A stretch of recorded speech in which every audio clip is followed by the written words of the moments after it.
Welcome friends. इस video में geography का क्वेश्चन डिस्कस करेंगे जो बिहार दरोगा और 66 बीपीएससी के लिए वेरी इंपॉर्टेंट होगा। ठीक है, तो आइए देखते हैं पहला क्वेश्चन है कि निम्नलिखित में से कौन सी शीत समुद्री धारा है।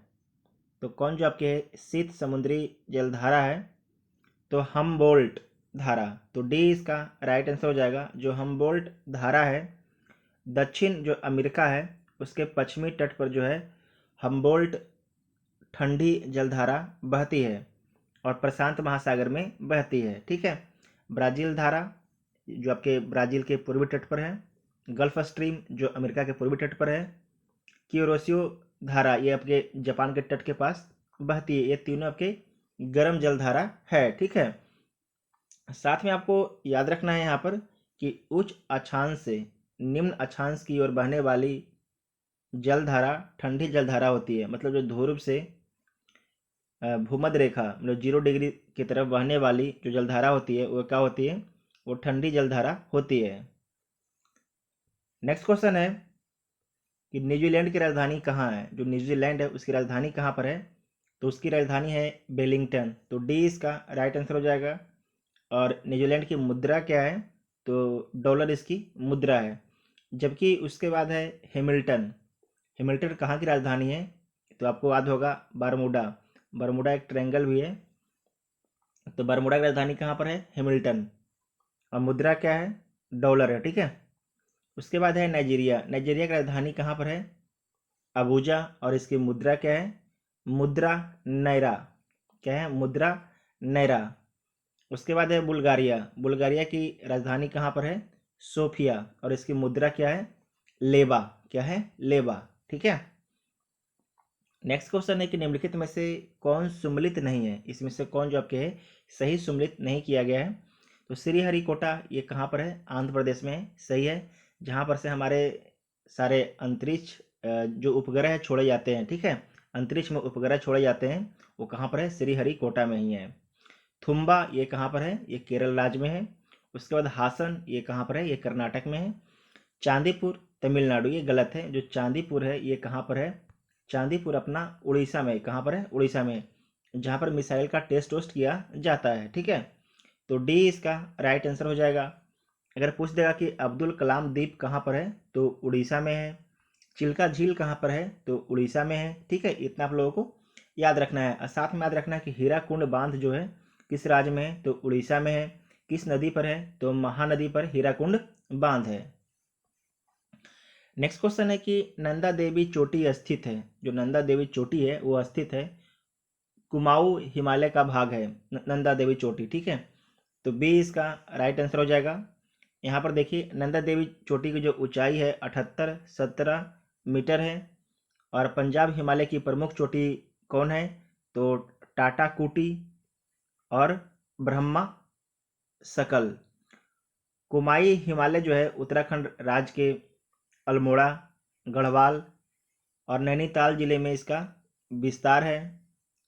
और कुमाई हिमालय जो है हिमालय की सर्वोच्च शिखर है। सॉरी, जो नंदा देवी जो है कुमाई हिमालय की सर्वोच्च शिखर है। ठीक है, याद रखना आपको, जो नंदा देवी है कुमाई हिमालय की सर्वोच्च शिखर है।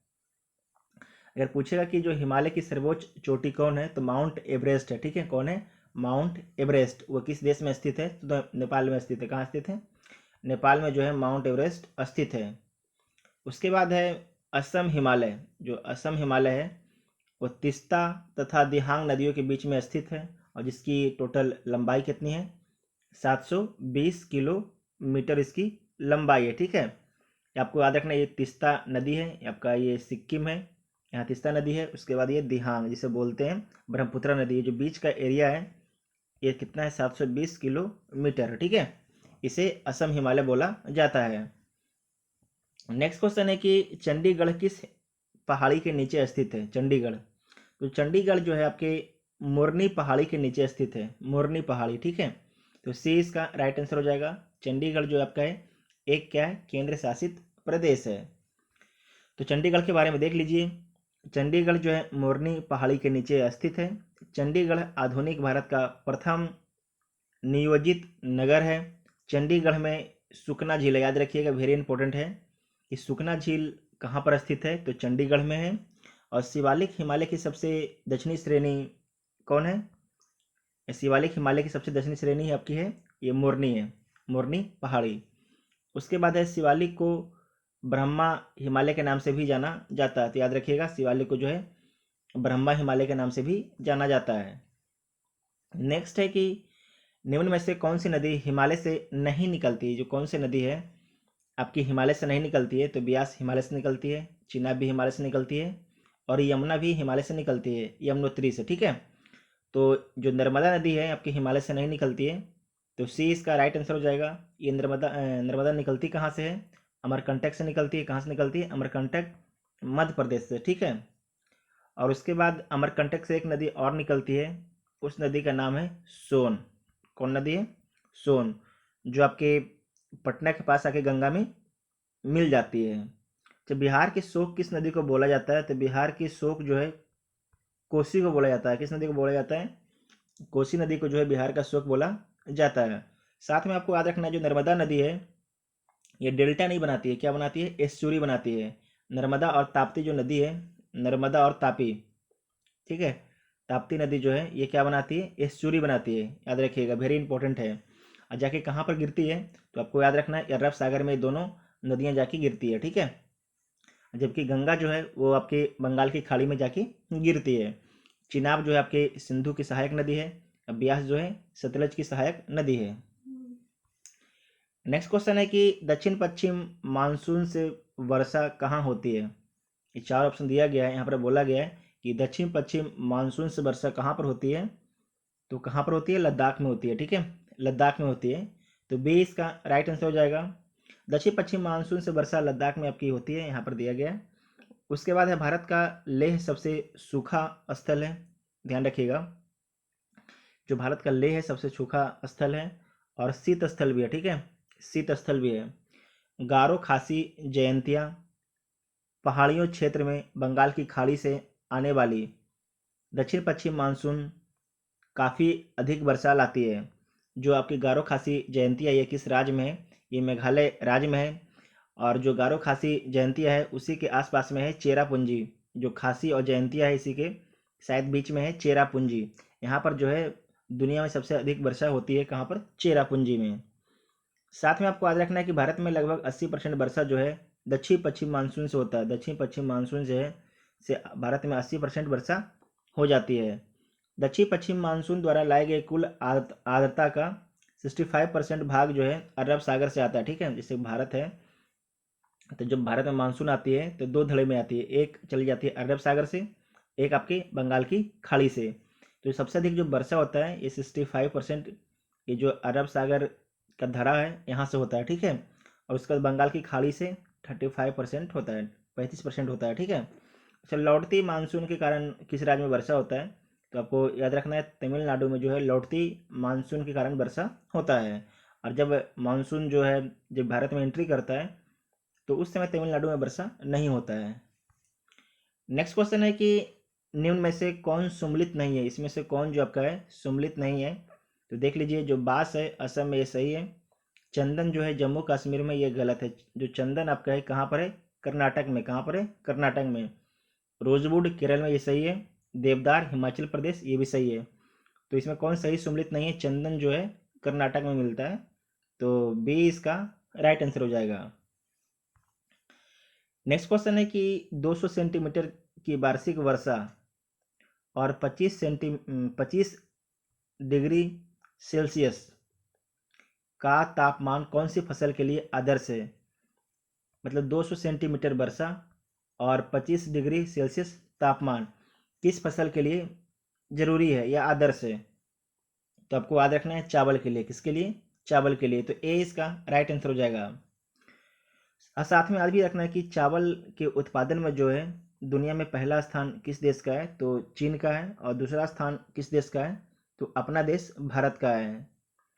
उसके बाद है तंबाकू। तंबाकू एक नकदी फसल है। तंबाकू का सबसे बड़ा जो उत्पादक देश कौन है? चीन है। जबकि भारत में तंबाकू का सबसे बड़ा उत्पादक आपके आंध्र प्रदेश, गुजरात, बिहार, उत्तर प्रदेश, महाराष्ट्र और बंगाल हैं। उसके बाद है चाय के उत्पादन में जो है असम का प्रथम स्थान है। और चाय की खेती के जो लिए जो है कौन सी मृदा उपयुक्त होती है, तो लेटेराइट मिट्टी, ठीक है।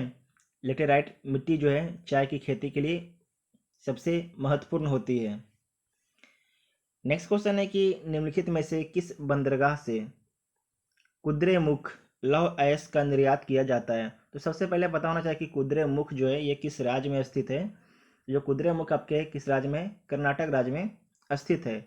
जो कुद्रेमुख लौह अयस्क है उसका निर्यात किस बंदरगाह से किया जाता है, तो आपको याद रखना है न्यू मंगलोर बंदरगाह से। तो बी इसका राइट आंसर हो जाएगा। न्यू मंगलोर बंदरगाह किस राज्य में है, तो कर्नाटक राज्य में है। देश का जो सबसे बड़ा बंदरगाह किस राज्य में है, तो मुंबई में है। कहाँ पर है, मुंबई में है। साथ में आपको याद रखना है देश का सर्वश्रेष्ठ प्राकृतिक, यहाँ ध्यान रखिएगा, प्राकृतिक बंदरगाह कौन है, तो विशाखापट्टनम है। यह भारत का सबसे गहरा बंदरगाह है, ठीक है। देश का जो है सर्वश्रेष्ठ प्राकृतिक, जिसे प्राकृतिक ने बनाया है, सर्वश्रेष्ठ बंदरगाह कौन है, विशाखापट्टनम है। और ये आपको याद रखना है ये भारत का सबसे गहरा बंदरगाह है।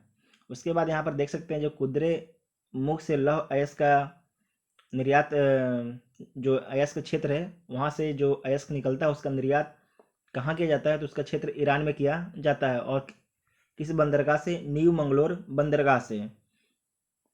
साथ में आपको याद रखना है यहाँ पर वेरी इंपॉर्टेंट है कि चेन्नई एक कृत्रिम बंदरगाह है, मतलब कि मनुष्यों के द्वारा बनाया गया है। ये भारत का सबसे पुराना बंदरगाह है, ठीक है। भारत का सबसे पुराना बंदरगाह है जिसे मनुष्य के द्वारा बनाया गया है। और प्रकृति के द्वारा किसे बनाया गया है, विशाखापट्टनम को, ठीक है। याद रखिएगा, वेरी वेरी इंपॉर्टेंट है। नेक्स्ट क्वेश्चन है कि निम्नलिखित में से कौन सुमिलित नहीं है, कौन जो आपके सुमिलित नहीं है, तो देख लीजिए। मीना मीनाम बक्कम हवाई अड्डा ये कहाँ पर है, चेन्नई में, ये सही है। सांता क्रूज हवाई अड्डा मुंबई में, ये भी सही है। इंदिरा गांधी अंतर्राष्ट्रीय हवाई अड्डा दिल्ली में, ये भी सही है। उसके बाद दमदम हवाई अड्डा ये कहाँ पर है, अमृतसर, ये गलत है। ये कहाँ पर है आपकी, कोलकाता में। कहाँ पर है, कोलकाता में जो है दमदम हवाई अड्डा है। तो डी इसका राइट आंसर हो जाएगा, ठीक है। नेक्स्ट क्वेश्चन देखिए।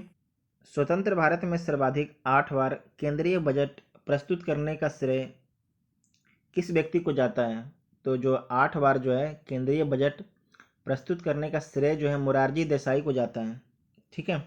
तो बी इसका राइट आंसर हो जाएगा। नेक्स्ट क्वेश्चन है कि हिंदुस्तान एरोनॉटिक्स लिमिटेड का मुख्यालय कहाँ स्थित है। इसका मुख्यालय जो आपका है कहाँ स्थित है, तो बेंगलुरु में स्थित है। कहाँ पर, बेंगलुरु में। तो बी इसका राइट आंसर हो जाएगा। ये आपके एग्जाम के लिए वेरी इंपॉर्टेंट है, ठीक है।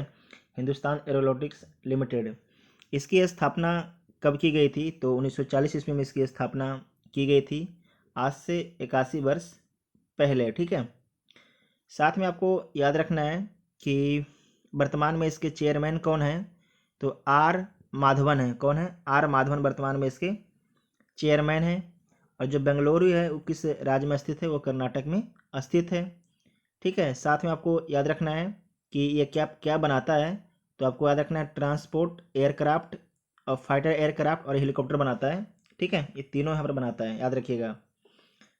नेक्स्ट क्वेश्चन है बिहार बंगाल से कब अलग हुआ। जो बिहार है वो बंगाल से कब अलग हो गया, तो 1912 ईस्वी में जो है बिहार बंगाल से अलग हो जाता है।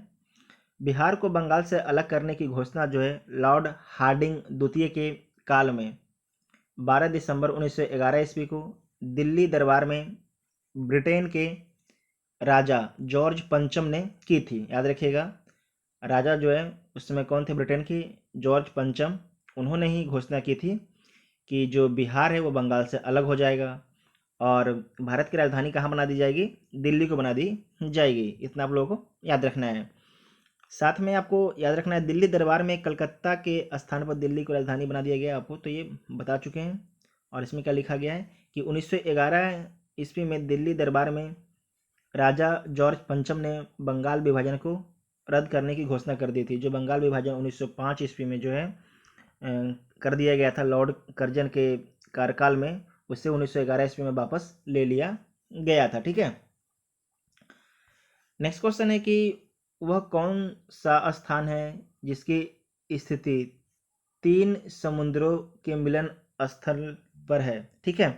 वो कौन सा स्थान है जिसकी स्थिति जो है तीन समुद्रों के मिलन स्थल पर है? तो आपको याद रखना है कौन है, कन्याकुमारी का, ठीक है। कौन है, कन्याकुमारी। एक साइड आपको यहाँ पर देखिए, एक साइड आपके हिंद महासागर है, एक साइड आपके बंगाल की खाड़ी है, और एक साइड आपके अरब सागर है, ठीक है। यहाँ पर तीनों ओर जो है तीन समुद्र से घिर रहा है। एक साइड हिंद महासागर, अरब सागर, सॉरी बंगाल की खाड़ी है, ये आपके अरब सागर है, ये आपके हिंद महासागर है। तो सी इसका राइट आंसर हो जाएगा, ठीक है। नेक्स्ट क्वेश्चन है कि भारत में उष्णकटिबंधीय चक्रवात प्रायः कहाँ आते हैं? किस राज्य में जो है ज़्यादातर उष्णकटिबंधीय चक्रवात आते हैं? तो उड़ीसा में आते हैं। कहाँ पर आते हैं? उड़ीसा में आते हैं। आपको याद रखना है ये बंगाल की खाड़ी है, यहाँ पर से अधिक मात्रा में जो है उष्णकटिबंधीय चक्रवात उठते हैं। कहाँ से? बंगाल की खाड़ी से। बंगाल की खाड़ी में आपकी गंगा नदी गिरती है, महानदी गिरती है, कृष्णा, गोदावरी, कावेरी, ये सारे नदी आपके जो है गंगा नदी में गिरती है। जबकि अरब सागर में नर्मदा, ताप्ती, माही, मांडवी, ये सारे नदी आपके अरब सागर में गिरती हैं, ठीक है। नेक्स्ट क्वेश्चन है, भारत में सबसे घनी जनसंख्या किस राज्य में मिलती है? वेरी इंपॉर्टेंट है ये क्वेश्चन, कितने बार बीपीएससी पूछ चुका है, ठीक है। कि भारत में सबसे घनी जनसंख्या किस राज्य में मिलती है? तो कहाँ मिलती है? बिहार में मिलती है। कितना है? तो बिहार में जो है 1106 व्यक्ति प्रति वर्ग किलोमीटर है।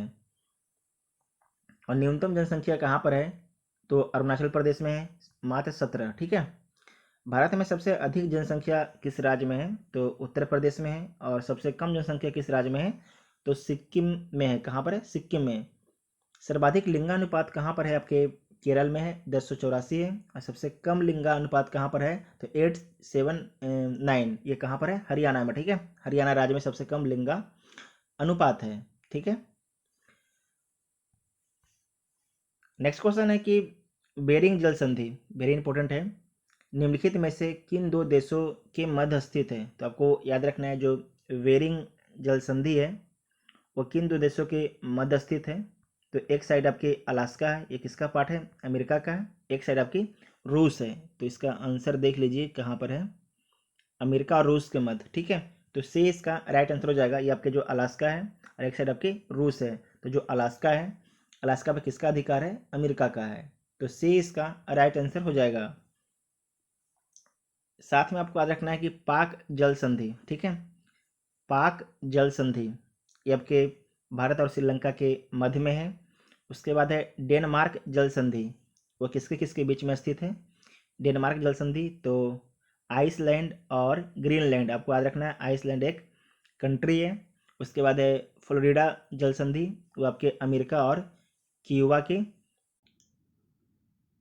अटलांटिक महासागर और प्रशांत महासागर को कौन सी नहर जोड़ती है? ठीक है, अटलांटिक महासागर और प्रशांत महासागर को कौन सी नहर जोड़ती है? तो आपको ध्यान रखना है ये आपके दक्षिण अमेरिका है और यहाँ पर पनामा एक देश है, और ये आपके अटलांटिक महासागर है, ये आपके प्रशांत महासागर है। तो इसे जोड़ती है पनामा नहर, ठीक है। कौन नहर जोड़ती है? पनामा नहर। तो बी इसका राइट आंसर हो जाएगा। जो स्वेज नहर है वो किन स्वेज नहर है वो किसे किसे जोड़ती है? तो आपको याद रखना है एक साइड आपके रेड सी है, रेड सी है, और एक साइड आपके भूमध्य सागर है, ठीक है। उसके बाद है बॉस स्ट्रेट, ये आपके ये कहाँ पर है? तो ये आपका ऑस्ट्रेलिया हो गया, ऑस्ट्रेलिया महाद्वीप हो गया। उसके बाद हो गया यहाँ पर उसके ऑस्ट्रेलिया के नीचे में तस्मानिया, ठीक है। ऑस्ट्रेलिया और तस्मानिया के बीच में जो है बॉस स्ट्रेट है, याद रखिएगा, ठीक है, एग्जाम में पूछा जाता है। जो पाक स्ट्रेट है ये तो देख चुके हैं, भारत और श्रीलंका के मध्य में है। यहाँ पर आप देख सकते हैं कि पनामा नहर का निर्माण कब किया गया? 1914 ईस्वी में किया गया, ठीक है। और पनामा देश का अधिकार पनामा नहर पर कब हो गया? 2000 ईस्वी में हो गया। स्वेज नहर का निर्माण कब हुआ था? 1869 में। और मिस्र के द्वारा इसका राष्ट्रीयकरण कब कर लिया गया था? 1956 ईस्वी के 1956 में मिस्र के द्वारा इसका राष्ट्रीयकरण कर लिया गया था। साथ में आपको याद रखना है कि जो सू नहर जो है सुपीरियल झील को जो है हुरॉन झील से जोड़ता है, याद रखिएगा, वेरी इंपॉर्टेंट है। सुपीरियल झील को हॉरन झील से जोड़ता है। सुपरयल झील जो है मीठे पानी का झील है। उसके बाद है कील नहर। कील नहर जो है उत्तरी सागर से बाल्टिक सागर को जोड़ता है, ठीक है। उसके बाद है न्यू बाटर ने उत्तरी सागर और रॉटरडम के बीच अवस्थित है। कौन? न्यू बाटर जो है उत्तरी सागर और रॉटरडम के बीच में अवस्थित है, ठीक है। इतना आप लोग याद रखिएगा, सारे जो है एग्जाम के लिए वेरी इंपॉर्टेंट फैक्ट है। नेक्स्ट क्वेश्चन है कि बांदीपुर वन्यजीव अभयारण्य किस राज्य में स्थित है? तो आपको याद रखना है कि कर्नाटक में स्थित है बांदीपुर वन्यजीव अभयारण्य। तो यहाँ पर देख सकते हैं बांदीपुर वन्यजीव अभयारण्य की स्थापना कब की गई थी? 1973 में।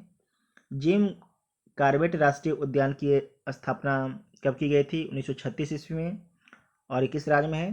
तो उत्तराखंड में है। और साथ में आपको याद रखना है कि जो जिम कार्बेट उद्यान है इसका पहले नाम क्या था? हेली राष्ट्रीय उद्यान, ठीक है। क्या था? हेली राष्ट्रीय उद्यान। 1957 में जो है इसका नाम कर दिया गया जिम कार्बेट राष्ट्रीय उद्यान, ठीक है। साथ में आपको याद रखना है जिम कार्बेट राष्ट्रीय उद्यान में हाथी, बाघ, चीता, हिरन, भालू, जंगली सुअर आदि मिलते हैं। जिम कार्बेट उद्यान भारत का सबसे पुराना राष्ट्रीय उद्यान है। तो आपसे एग्जाम में पूछा जा सकता है कि भारत का सबसे पुराना राष्ट्रीय उद्यान कौन है? तो आपको याद रखना है जिम कार्बेट उद्यान। देश में सर्वाधिक राष्ट्रीय उद्यान किस राज्य में है? तो मध्य प्रदेश में 11 है। ये शायद बिहार दरोगा या बीपीएससी में पूछा हुआ क्वेश्चन है, ठीक है। हाल ही में पूछा है, ठीक है। तो आप लोग याद रखिएगा कि देश में सर्वाधिक जो राष्ट्रीय उद्यान है ये मध्य प्रदेश में है। भारत का सबसे बड़ा बाघ अभयारण्य कौन है? तो नागा अर्जुन है। ये कहाँ पर है? आंध्र प्रदेश में, ठीक है। इसका क्षेत्रफल कितना है? 3568 वर्ग किलोमीटर, मतलब 3568 वर्ग किलोमीटर है। साथ में याद रखना है कि शीतकाल में जो है भारत में साइबेरियाई सारस कहाँ पर आते हैं? तो केवला देव घाना पक्षी बिहार भरतपुर राजस्थान में आते हैं, ठीक है। वेरी इंपॉर्टेंट है। उसके बाद है पेरियार अभयारण्य केरल में अवस्थित है। तो आपसे एग्जाम में पूछा जाएगा कि पेरियार अभयारण्य कहाँ स्थित है? तो केरल में अवस्थित है। और इसकी स्थापना कब की गई थी? तो 1978 में इसकी स्थापना की गई थी। सारे फैक्ट को आपको ध्यान में रखना है। नेक्स्ट क्वेश्चन है कि किस राज्य में गेहूं का उत्पादन सर्वाधिक होता है? तो आपको याद रखना है, पूछ रहा है कि सर्वाधिक गेहूं का उत्पादन किस राज्य में होता है। तो सर्वाधिक पूछ रहा है, तो सॉरी, ये कहाँ हो जाएगा? आपके उत्तर प्रदेश में हो जाएगा। कहाँ पर हो जाएगा? उत्तर प्रदेश में सर्वाधिक हो जाएगा। तो डी इसका राइट आंसर हो जाएगा। यहाँ पर देख सकते हैं कि गेहूं का अधिकतम उत्पादक उत्तर प्रदेश करता है। साथ में पंजाब जो है गेहूं प्रति हेक्टेयर अधिक उत्पादन करता है। जो प्रति हेक्टेयर है वो अधिक उत्पादन कौन करता है? पंजाब राज्य करता है। देश के कुल गेहूं का लगभग 20% उत्तर प्रदेश में उत्पादित होता है। कहाँ पर होता है? उत्तर प्रदेश में। चावल का अधिकतम उत्पादन कहाँ पर होता है? तो पश्चिम बंगाल में होता है। और गन्ना का अधिकतम उत्पादन कहाँ पर होता है? तो उत्तर प्रदेश में होता है। आलू का अधिकतम उत्पादन कहाँ पर होता है? तो उत्तर प्रदेश में होता है। आलू भारत में कौन लाया था? तो आपको याद रखना, वेरी इंपॉर्टेंट है, पुर्तगालियों ने भारत में आलू को लाया था। रेशम का सबसे अधिक उत्पादक राज्य कौन है? तो कर्नाटक है। और कहवा का सबसे अधिक उत्पादक राज्य कौन है? तो आपके कर्नाटक है। तो इसमें आपको ध्यान रखना है रेशम और कहवा ये दोनों का सबसे बड़ा उत्पादक राज्य कौन है? तो कर्नाटक है। साथ में रबर के उत्पादन में केरल प्रथम स्थान है, ठीक है। रबर के उत्पादन में जो है केरल प्रथम स्थान है, वेरी इंपॉर्टेंट है। और गेहूं के प्रमुख उत्पादक राज्य इस बार दिया गया है, इसमें क्रमवार दिया गया है। उत्तर प्रदेश पहला है, दूसरा पंजाब है, तीसरा मध्य प्रदेश है। और चावल का भी दिया गया है, तो पहला पश्चिम बंगाल है, दूसरा उत्तर प्रदेश है, तीसरा आपके आंध्र प्रदेश है, वेरी इंपॉर्टेंट है। विश्व के कुल गेहूं उत्पादन में भारत का दूसरा स्थान है। पहला स्थान किसका है? पहला स्थान आपके चीन का, ठीक है। पहला स्थान चीन का है। और कुल चावल उत्पादन में भारत का भी दूसरा स्थान है। पहला किसका है? भारत का चीन के बाद दूसरा स्थान है, ठीक है। तो पहला स्थान आपके चीन का है, दूसरा आपके भारत का है, ठीक है। इतना आप लोगों को याद रखना है। अगर देखिए वीडियो देखने के बाद आपको हेल्पफुल लगता है तो चैनल को जरूर सब्सक्राइब कीजिए और वीडियो को अपने दोस्तों में भी शेयर कीजिए, ठीक है। Thank you.